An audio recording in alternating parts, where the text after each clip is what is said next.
Olá, eu sou Giovanni de Souza. Hoje são 5 de fevereiro de 2020, são 21 horas e 30 minutos. A parábola dos lavradores maus, Mateus capítulo 21, versículos 33 ao 41. Ouvi outra parábola. Havia um proprietário que plantou uma vinha, circuncidou-a com um muro, construiu nela um lagar, edificou uma torre, arrendou-a a uns lavradores e ausentou-se do país. Chegando o tempo dos frutos, enviou os seus servos aos lavradores, para receber os seus frutos. Os lavradores, agarrando os servos, feriram a um, mataram a outro e apedrejaram a outro. Então enviou outros servos, em maior número do que os primeiros, e eles fizeram-lhes o mesmo. Por último, enviou-lhes seu filho, dizendo: respeitarão a meu filho. Mas os lavradores, vendo o filho, disseram entre si: este é o herdeiro, vinde, matemo-lo e apoderemo-nos da sua herança. Assim agarraram-no, arrastaram-no para fora da vinha e o mataram. Portanto, quando vier o dono da vinha, que fará aqueles lavradores?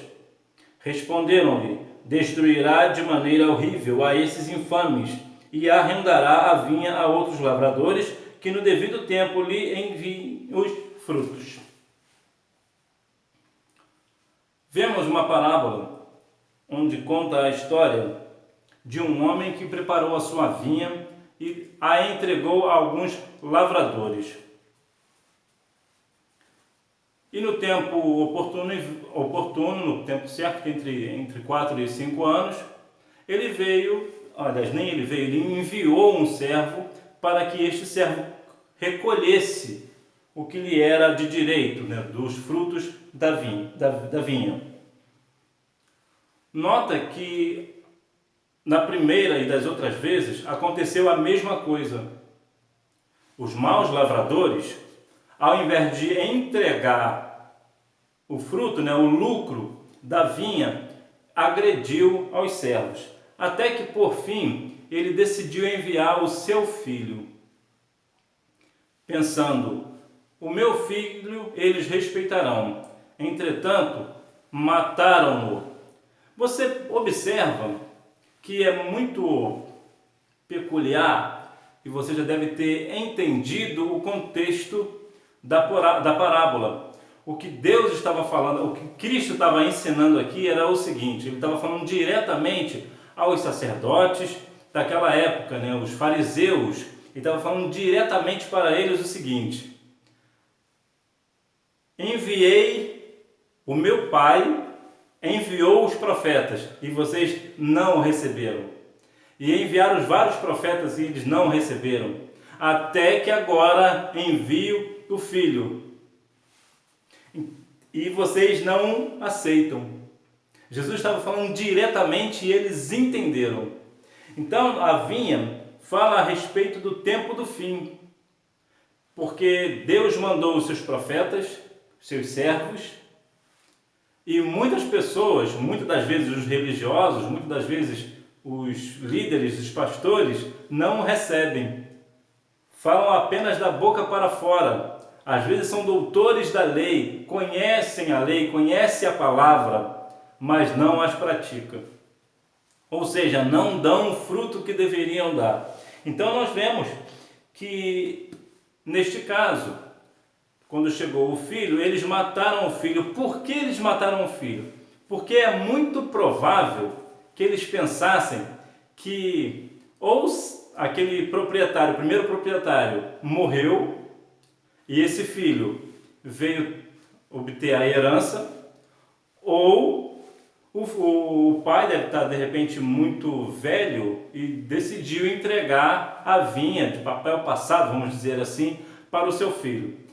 De qualquer forma, eles entenderam que aquele filho seria o herdeiro direto. Mas se eles matassem aquele filho, depois de um determinado tempo, que me parece uns 3 anos, aquela vinha poderia ser deles de possessão. Ou seja, de fato, sem ser deles, sem ser a propriedade deles, passaria a ser, legalmente falando. Então Jesus coloca aqui diretamente, porque se nós formos olhar, quem hoje iria, ou mesmo naquele tempo, quem seria o proprietário que, acontecendo de arredar a sua terra, enviasse um servo e as pessoas o matassem? Imediatamente ele seria enérgico, tomaria uma atitude enérgica e reivindicaria imediatamente a vinha, mas não foi o que aconteceu aqui.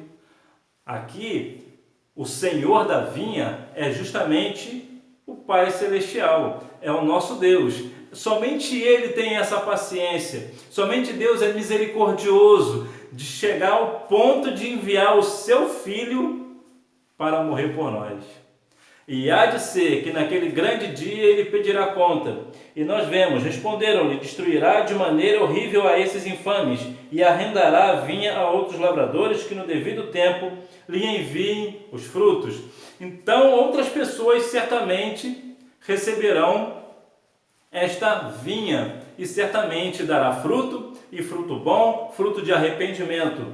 E nós veremos que naquele grande dia o Senhor irá separar aquele que serve a Deus e aquele que não serve. Porque independente da situação de quem você é, se você é um doutor da lei, se você é um pastor, se você é uma missionária, independente do quem você é, ou um dirigente do círculo de oração, líder de mocidade, líder de adolescente, não importa.